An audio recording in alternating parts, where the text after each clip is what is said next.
The internet did react to the game yesterday. And first and foremost, we're going to look at one of our own doing bits at Leyton Orient at the moment. Absolute bits. Look at this goal. Sean Slater, big up to Sean. Jamie Donnelly's #1 fan. Look at this angle from this goal. Oh, that is class. That is class. And he's really 3 goals in 4 games, and he's really growing in this Leyton Orient side. Well, yeah. And on top of that, knocking on the door. 8 clean sheets in his last 9 games or something like that. Incredible. If only Johnson could take some finishing lessons of Donnelly with that. I think Johnson's was even more, even tighter than that. The angle. Potentially, but I don't know how he squeezed it in. To be honest, Donnelly's unbelievable. Maybe poor keeping, but brilliant finish from Donnelly, and he's just in great form, and he's just in confident mood at the moment. Yeah, and Josh Keeley has really turned around Leyton Orient season since scoring that goal in the last minute in the cup. Before that, they weren't really anywhere in the league. Like, they were on pretty poor form, and now, since that game, so it was against Oldham, they've won 3, 4, 5, 6, 7, 8 of their last 9 games. Wow! Incredible. And in the league, and only conceded 1 goal. Yep, and in the league, they are really pushing the playoff spots to get into the championship next season. Incredible. So if they do get promoted, right, do you send Jamie Donnelly and Keeley back there next season? I would. Yeah. All right, well, big up to Sean and big up to Jamie Donnelly. Next up is James Redmond. Says, don't get the Postecoglou slander. One of the worst injury crises I've seen, and people expect consistency. I still think he's a good manager. And before you talk about the high line, either you lose 1-0 or you lose 3-2 or 5-3. He's a Liverpool fan, Redmond. Yeah. That's his take. Yeah, would he take him? Would he take him at Liverpool? I doubt it. But look, I get what you're saying about the injury crisis and the consistency during the injury crisis, but we never had consistency before the injury, so I think that has to be taken into account as well. Yeah, but we weren't losing every game as well. Yeah, I know we weren't. But we still never had consistency. Well, there were times. All right, fine. It's fair to say we weren't showing relegation form. There we go. If that is a good enough thing to keep yourself in a Spurs job, then I don't know what we're doing here. No, we were winning games, and we were playing good football, and I think we were building something.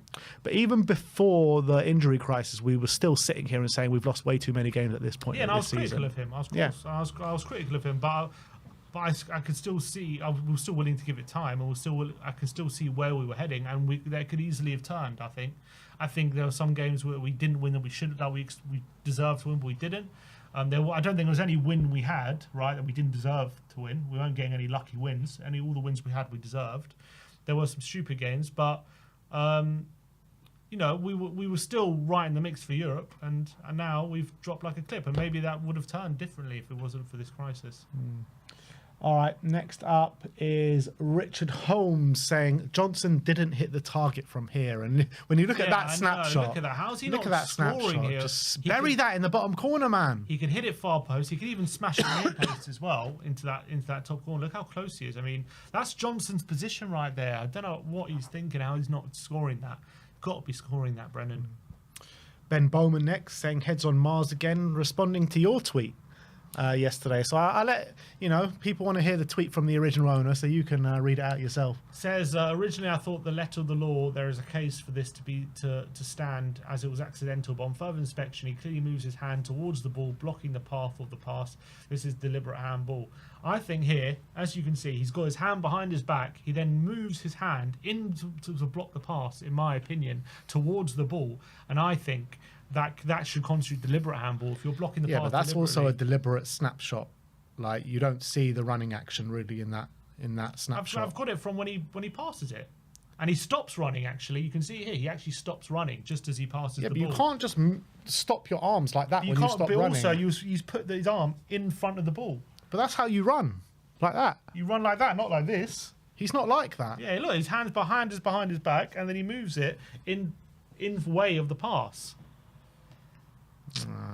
Look, he moves it towards the ball. In that angle, it does look like that, but in every other angle, it just looks like he's normally running. That's the most accurate angle. I think it's very deliberate, that snapshot. What's deliberate about it? That's the best angle to see. You see everything. You see where his hand is before, where his hand moves towards. You see when Bergvall passes it. I feel that is natural what he's doing. Look, it might be, but you don't. As I'm saying, I think there's a kind of an unspoken rule in football where if you move your hand towards the ball, it counts as deliberate because you're going towards the ball, and you don't know the intent of the player in most aspects. If you keep it there and it just hits it, obviously that's different. But if you actually actively move your hand towards the ball and you block the path, he's literally blocking the path of the pass when he moves his hand in front of the ball. I think that should count as deliberate if you're doing that, in my opinion. All right, next up is JIP saying Jamie Donnelly doing Jamie Donnelly things, and that's just another angle of the goal yesterday. Brilliant stuff from Jamie. This one, Emily Damari on the screens yesterday. Next up after that is Lily White Rose. The 2 handballs yesterday, this one from Joe Linton and from Dan Byrne. Yeah, and I think Dan Byrne should have been booked, and I think Joe Linton goal should have been ruled out. Lucas, and one was given, one wasn't. Yeah, it's true. Look at that. And the one that was given need to be given a booking for that. Yeah, agreed. Lucas says, I don't think any of us truly fathom just how lucky we got with Archie Gray and Lucas Bergvall. Ange was given 5 signings this summer, 4 of them being teenagers. To come in and do what them 2 have done at the age of 18 is freakish. Yeah, I agree with that. I think they've been brilliant considering their age, and how they've adapted has been fantastic. And, you know, people have been critical of Ange for not playing them enough, but I think he's doing a really good job developing them. Hotspur Central saying, broadly speaking, everyone seemed to accept the post-Jose Conte Nuno that we needed to reset, get a manager in for the long haul and build from the bottom up again. Everyone knew that would come with tough points and struggles, but now we've hit those struggles. Many want to give up. Is that directed at me? I don't think it's not directed at me. No. I think that's true, and it's something that I did consistently say. And even this season, I've said, like, I can't handle the managerial merry-go-round, and I don't think it's the right way to go. But then again, I look at what we've been doing, and I just don't think it's been good enough, and maybe we are just backing the wrong horse. That's just how I feel. Maybe, but I think we should give it every opportunity, in my opinion. And I just think what is every opportunity then? The end of the season. Because you're saying if we lose to Tamworth, he should get sacked. So is that every Tamworth opportunity? would be one of the biggest embarrassments in not just our history, but football history. If that was to happen. I don't think we're going to lose to Tamworth. But look, I think, we should give him every opportunity to see what he... What is every opportunity, though? This season, all the cups, give him to the end of the season, to give him the opportunity to turn around the results as well, and not sack him in the midst of an injury crisis when it's very hard to turn it around, and also when a new manager probably isn't going to be able to turn it around right now anyway, so I don't see the point of it. So I think every opportunity is we're still in all the cups. He hasn't gone out of any cups as of now. Yes, we're struggling badly in the league because of the circumstances, but, hopefully... after the Arsenal game and in a few weeks' time, players are coming back, and maybe a few signings, we can start to turn that form around as well. Get a few more wins on the board and really just get our way up the table a bit. That's what I mean by every opportunity. Then come the end of the season, we take where we're at. We assess the situation, in my opinion. I think just changing it now, if the project can work, if there's any possibility that project can still work, you want to stick with it, because changing and starting a new cycle is just going to reset, and that the new manager's going to have to go through tough periods as well, and we know he's going to want his players, all these different changes. But if there's any chance that this can still work, you're better off giving it that opportunity, and I think there's still a chance it can work. Well, look, it doesn't look like we are going to sack him, as much as I said I would and whatever. And like I keep saying, I will support him till the end, as I do with any manager. When you're in the stadium, when you're supporting the team, you just got to support the team, no matter what players on the pitch. He does seem to have the general support more of match-going fans. I would say. You have to support your own when you're in the stadium. Whatever your opinions are of a Timo Werner, whatever your opinions are of an Ange Postecoglou, you have to support them through it. Whether you can talk and assess it after the game and before the game all you want, but when you're in that stadium, when the match is going on, you have to support the team. No, but what I'm saying is, given where we are in the league and stuff, it could have been a lot more toxic. I think the match-going fans apparently 40,000 or odd stayed behind to clap the players yesterday, despite the fact we have got no home wins in 2 months. I saw some video. I saw Sean doing a video. He was going around, talking to fans. A lot of them were just, very much Ange in at that point. I think it is mixed, though. I do think it's mixed. I think it's more toxic on social media than it is in the ground. Oh, for sure. But you know, we had that thing at Bournemouth, didn't we, when they were calling him this and they were calling him that. We hear got boos. a few idiots. We Yeah, hear boos. We hear, you know, big boos at the end of a lot of games as well.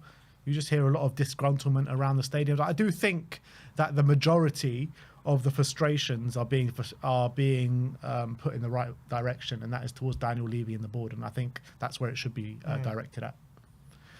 Nathan Clark says, hard to offer anything close to a serious analysis with the squad like this. Good fight in the second half. Lyle Thomas says, for what Tottenham spent on Solanke, which was 65 million, Brentford bought Wissa and Mbeumo, Sade, Ivan Toney and Igor Thiago roughly for 56.5 million, with plenty of change to spare, and they have just gone above Spurs by 3 points. Yeah, but does Solanke still start for them right now if he was there? Who? Oh, sorry, 1 minute. Brentford. Oh, sorry, yeah, that's not Bournemouth, that's Brentford. Would Solanke start for Brentford right now? Probably. I know Brentford are doing really well, but I don't know, it's a bit odd to suggest that the problem is that Tottenham have spent 65 million on Solanke. But also shows that you can spend money smartly. You look at that. You look at that four though: Wissa, Mbeumo, Sade, Toney, and Thiago. I mean, 3 of those players probably get heavy minutes at Spurs. Yeah, Mbeumo definitely. Mbeumo, Wissa, and Toney. Wissa, yeah, Wissa as well, potentially. What up front? I mean, I don't think he gets in ahead of Solanke. I mean, I prefer Sade than Timo. That's the reality. Yeah, Sade well. Probably ahead of Timo. Yeah, it's not bad. It's not wrong. It's not wrong. Carly on You Spurs says, yeah, he gets it. And this was Pedro Porro responding to Brandon Austin's Instagram post. Do you reckon the club have said Yido, I love that. Do you reckon the club have said anything to him about that? Probably. Saying Yido, using knowing the our Y club. word. Knowing our club. Don't say that. I wonder if he's deleted it. Yeah, well, probably has, to be honest. Liam Murphy says, never seen such an unadulterated support for a manager that I have for Ange Postecoglou. He is the poorest manager we've employed since Christian Gross based on results, yet every defeat is due to context and never down to him. Lowest points return in 20 years, but Ange is elite. I wouldn't say every defeat is down to context. I would say right now the form that we're in and the why we're getting results that we are is down to context. I would say, obviously, in the beginning of the season, when we were losing stupid games to like Ipswich and Palace, we lost some of those games. Which, by the way, in the further Chelsea lost to Ipswich. It's not that you can lose those games, but obviously those aren't games. At that time, were not due to context. That was due to us not being good enough. But I think you got to give that the team the ability to make mistakes as well and learn from different games. But the reason why we're in the form that we're in right now, which is no wins at home in 2 months and all these different things and all this, and we're 12th in the league and 1 win in 8, is not because we're a terrible team, in my opinion, not because Ange is not managing the team well. I just think that's the situation we're in, all these injuries, and it's hard to get consistent results or get results at all at the moment with the defence that we have out there. We're trying. I think the team's given their all, but it's just very difficult, and I think most fans understand that. But obviously, the points total where we are in the league, no one's happy about it. No one wants us to be there, and we all know that needs to improve. And if we finish in this position or it doesn't have any sign of improving at any point, then there'll obviously be once players come back, I should say. Then obviously there'll be serious questions asked, and maybe at the end of the season we'll get rid of him. But I just think right now most people understand the context we're in. Liam Murphy says Postecoglou has to go. The man is out of his depth. We can't keep living in a fantasy land pretending we are going somewhere with him in charge. The brand of football works in farm leagues against semi-professionals, but it doesn't work in the Premier League. Ange out. Well, obviously that's a very harsh way of looking at it. I think it can work. I think he's had good wins and he's won games with this brand of football in this league as well. When he's had the right pieces, most of all. Yeah, I just think we got to give him the chance to turn it around. Strong THFC says the back line of an 18-year-old midfielder and right back and left back who thought their time at Spurs was done long ago, an 18-year-old midfielder from Sweden and 2 anonymous wingers, and we still outplayed a side on a run of 6 games in a row. That should give you faith in Ange. Do you agree with that? I mean, the fact that we were able to cobble up that kind of performance yesterday did give me a bit more faith, that we can turn this form around, for sure. Yeah, I just feel like we always kind of turn up and give those kind of energy levels when we play like the top 6, top 7 sides. Maybe. Yeah, but we don't. I don't think. I think a lot of teams, playing the way that we do, I'm not sure they would have put in that kind of performance yesterday and under those circumstances with illness and everything. Like the energy we put in and the fact we were able to keep them quiet, and that's the main thing I'm very impressed about. We were able to kind of, especially in that second half, made sure that they weren't opening us up like too much, and we weren't exposed too much with that back line. Look, fair play to the team. The thing is, though, I'm looking at our results against like the bottom half teams in the league this season, and it's just like I don't ever remember being so bad against the bottom half teams, ever. Like you look at, we dropped points against Leicester, we dropped points against Wolves, we dropped points against Ipswich, dropped points against Palace. What was we beat Brentford, didn't we, this season? So like all of those teams, we've dropped 4 points. We've dropped 4 games against like teams that, you know, in pretty much any other season against any other manager, we would have been picking up points. Yeah, and that's also not good enough. I concede that. I'm not going to sit here and say that's fine. It's not fine. It's not good enough. But I think on another day, you know, a couple of those, especially the Wolves and the Leicester games, and on another day we could have easily won those games. Like, it wasn't like we were outplayed. Like, we could have easily won those games. Obviously, Ipswich and Palace, we weren't good enough at all. But it's not like we've just been terrible in all those games, is my point. Next up, Simon Yemene says Spurs are obliterated by injuries, literally playing fullbacks and 18-year-old centre mids at centre back. Yet these lads are throwing everything they have at Newcastle. This overcowering in a low block at home every day. And if can't see these players are committed to Ange, you're mad. I've never said these players aren't committed to Ange. I think the players are committed to Ange, but you know, they're committed to Ange and we still can't get consistent results. And when you're looking at the players that we have, we should be getting better results than we're getting, injury crisis or no injury crisis, even before the injury crisis. So that's kind of where I'm at. Spurs Army says Destiny Udogie slams VAR, and he was watching a game at home yesterday and he took to Instagram and said, VAR, what a joke. Yeah, I think we were all feeling that yesterday. It's more the referee, I think. If the referee saw the handball, he just should have blown. I think he just should have blown the whistle and not this controversy wouldn't have happened. Yeah. I think VAR actually were in a bit of more of a sticky situation because, it's referee's call and was it accidental, was it not? And they kind of got stuck in their own heads. But I think if the referee just blows the whistle, no one says anything. Probably. Sean THFC says, no matter what happens, Spence and Gray are absolute heroes. Insane performance in the second half. Can't be overstated how well they've played out of position. Yeah, 100%. Thought I'd put him on a really big display in that second half, and fair play to them. Lily White Lab, not much to say about today except the fact that it's so clear these players haven't checked out from the project, show real fight determination and intensity, just really lacking quality, unfortunately. Badly need players in the door back from injury. Solanke, Porro, Bergvall, the standouts. But I mean, again, that was all true yesterday. But I don't think that was true against Wolves. I don't think it was true against Forest. I don't think it was true against Liverpool. I don't think it was true against games like against Rangers, against Bournemouth, against Fulham, against Rome. Like, there's so many games since the injuries have come in that hasn't been true. I disagree. I think... How do you disagree? I disagree. Yeah, we haven't been as good in some of those games, but I think we're still trying our best. And we're the intensity was nowhere near the same. Nowhere near. Yeah, when you're playing every 3 days, the intensity will drop, of course. When you have a bit of a break, like we did, even though there was players with flu, there were players without flu. And I think they were fresher when they had a bit more of a break. And there's more evidence that this games every 3 days is really killing us at the moment, especially with the situation the squad is in. I saw the Wolves game. I thought they were giving everything in that Wolves game. Absolutely everything. There was moments where intensity, but it completely dropped off near the end. But I think the Bournemouth game was a very even game up until the last 20 minutes where we fell apart, and then it could have been anything. but up until that pit, it was a very close game. Forest was a very close game in general, very close game. It was only 1-0 in the end. I'm not saying that we're not in games. I'm talking about the intensity in the fight. That's what he's talking about in the tweet. That's what we I'm were able talking to about. keep it up yesterday for longer because of probably longer rest. And also, we were able to make a triple sub.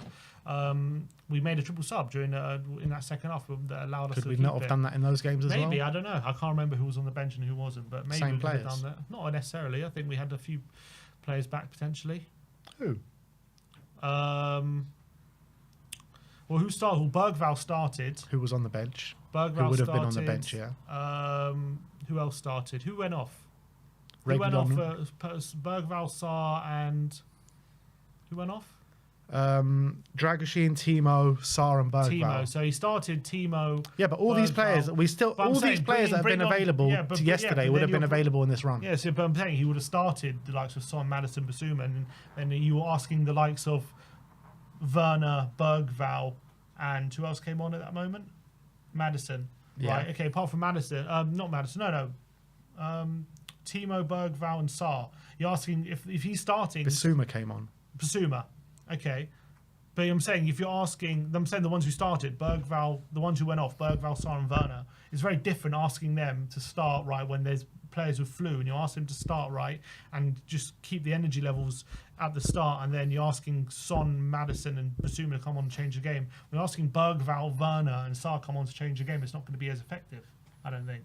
Yeah, but you've got the better players starting who should be making more of an impact. So, I mean, it works both ways. Yeah. All right, next up is... One second. Was that Lily White Lab just there? Oh, I've lost it now. I need to scroll all the way down. McTurb says, I've once said, I'll say it 100 times, I don't understand why Joe Linton is officiated the way he is. Seems to have one rule book. He'd be sent off every week if I was the referee. Absolutely horrible player. And yeah, we were saying that in the match review. I mean, he gets away with murder week in, week out. Every week. He should be. I don't know how many red cards he had this season, because he should have at least 4. I swear. It's ridiculous. How many red cards? Let's have a look. So he's had none. Yeah. No red cards, 7 yellow cards. 7 yellow cards this season, 6 last season, and 12 the season before. He's just fun fact for you, Joe Linton has never had a red card in the Premier League. That's mad. That's mad. He's ref differently, I swear. I'm telling you, if it was Romero doing what Joe Linton was doing, he'd get sent off every single game. 100%. That Yidvid says, top effort from a lot of the players today under less ideal circumstances, but that's 0 wins in 6 home games since beating Villa more than 2 months ago. 2 points from a possible 18. Look, and that is what we have to face at the moment. That's the truth. It's not good enough. Obviously, the only one there where obviously Wolves, where we should have won, where we didn't, and then Ipswich, where it wasn't a good performance at all. The other games have been Chelsea, Liverpool, and Newcastle, I think. Yeah. Apollo says, I generally don't understand fans who see our situation and scream Ange out, especially if you watch the matches. Ange is working well with what he's got. I just disagree. I think he is hamstrung at the moment, but people everyone just keeps going towards this injury crisis and don't look at before the injury crisis when there were clear red flags. Look, there were bad defeats, but we're also winning games. But we were also losing way too many games. Yeah, we were losing too many games, but that could have turned potentially. And now we're in the form that we are in because of this injury crisis. But whatever, we're on terrible form. We weren't on terrible form, but we were on not good enough form. That's the reality. Against teams that we should have been beating. We were on good enough form to keep us competitive. But it's not form that really kicked us on from last season. No, but you have all the extra games, and that's probably as well why we couldn't kick on in the league as well as we should have. Bardi says, the fact that the players still believe in Ange is why we need to run this out, but things have to improve. Yes, they do, my friend. Yes, they do. Yeah, for sure. I mean, we know they have to improve. I think Ange knows that. Everyone knows they have to improve. Athletic. Oh, this is a bloody long one. Tottenham are in crisis with so many injuries and this week's illness bug. And in times like this, you need your senior players to step up. Given the absences in other areas, the patched together backline, third choice goalkeeper, Spurs at least needed their leaders in attacking positions to contribute. And yet when Ange Postecoglou picked the team for today's game, he did so without perhaps their two highest profile attacking players. Son Heung-min was left on the bench, very unusually for him, while James Maddison was named as a sub for the third consecutive league game. Speaking before the match, Postecoglou said that Son's benching was selection and to do with the workload Spurs have at the moment, but no one could argue with he's been the best. He hasn't been the best in recent weeks, whether or not left or filling up front, replacing Dom Solanke. Maddison has now not started since the 6-3 demolition by Liverpool. Here on December the 22nd, Spurs lacked some of his inventiveness against Wolves especially, and while he was ill then, Postecoglou said on Friday that the midfielder had recovered, and then he came on against Newcastle. He immediately improved Spurs and nearly helped them to find an equaliser, but it was telling that Postecoglou's preference was Dejan Kulusevski as the 10 in a 4-2-3-1 system that have been tweaked for solidity. Ultimately, it is Kulusevski and Solanke who are Spurs' most important attacking players right now, carrying the fight to the opposition every game. Son and Maddison, like Timo Werner and Brennan Johnson, feel less important. Well, and that's from Jack Pitbrook. Yeah, and it's quite interesting. Yeah, it's true. The undroppables at the moment do feel like Solanke and Decky, and Son and Maddison feel like, especially Maddison, I feel less so Son, albeit he did get dropped yesterday or rested or whatever. It does feel like Ange feels like he can't play without Solanke and Decky right now, but he doesn't feel the same about Son and Maddison. Because I feel like Solanke and Decky give us that aggression that maybe Son and Maddison don't give. However, I feel like in terms of really hurting the opposition, probably Maddison and Son bring that more. I think when it comes to like creatively, quality-wise, like deep passes and stuff, yes, but in terms of the ability to physically compete and like get the better of the opposition physically, that's where Decky and that's what I'm saying. That's where Decky and Solanke come in. Yeah, because Son has got 11 goal contributions in the Premier League this season, and Maddison has, where's Maddison? 12. Yeah, whatever, around that figure. 8 goals, 4 assists. And both Solanke and Kulusevski have less, I think. Yeah. So there you have it. Spurs Connect showing Newcastle's man the match yesterday, and that was the ref. The referee, yeah. Well, who was this ref yesterday? I don't even know his name. I don't know. Doesn't deserve to be named. Bastard. And then now Arsenal say, I hate Spurs, but that Newcastle goal should never stand. It's clear handball in the build-up. Got Gunners on side. Yeah. Makes me want to go against it. Bardi says, it doesn't matter how hard you believe, how much you believe, or how desperately you want it to work. It's not working. We're in a crisis, and we're hurtling with Hail Mary football towards either half finish or the first relegation flirt in a generation. Yeah, that's also true. I mean, that's absolutely right. I don't disagree with that, to be honest. The way things are going, that's the reality right now. As much as the circumstances are what they are, that is true. And again, my only point is I don't think a changing manager would help that right now, but that is the reality of what the situation is. Spurs OTM saying, a key difference for me compared to difficult times under previous managers is that the players are clearly still giving their all and playing for Ange. In the past, we've seen situations where players stop fighting for the manager, but I don't think that is happening here. Yeah, I think we've definitely seen that under previous managers. Yeah, it's true, but we've never seen it this bad in terms of league position and results as well. Yeah, which is crazy to think that if the players are still on side, they must really believe in that way of playing. If we can see the results and they're still, not turning on the manager or phoning it in or anything. But then again, if the players really believed, you thought you would see much better results even before the injury crisis. Look, we've screwed up a few times. That can happen with a young team, and that did happen. And obviously that needs to also improve. But I still think that if the players are still on side, there must be a reason for it. Next one is taken down. Yeah, next one is from Alex, the Euro exports expert. Says, I do think when Postecoglou leaves Spurs, he will have set the next manager up well to succeed. Just the time spent on the training ground in coaching attacking play, it's clearly improved during his time there. I don't think you can take that away from him. I actually do agree with that. I do agree with that. Yeah, I think even if it doesn't work out, I think the attacking nature of the team, the fact that we're much better with the combinations and stuff in the final third, that will help Samson instead. Hopefully, if a new manager has to come in. And last but not least, Carly on your Spurs says, apparently our new goalkeeper goes by the name of Tonda. Tonda. That's his name on Instagram, Tonda Kinski. There you go. Big up to Tonda. Big up to Tonda. And yeah, I think that is that for Reacts. So I want to big up everyone who did join the stream today.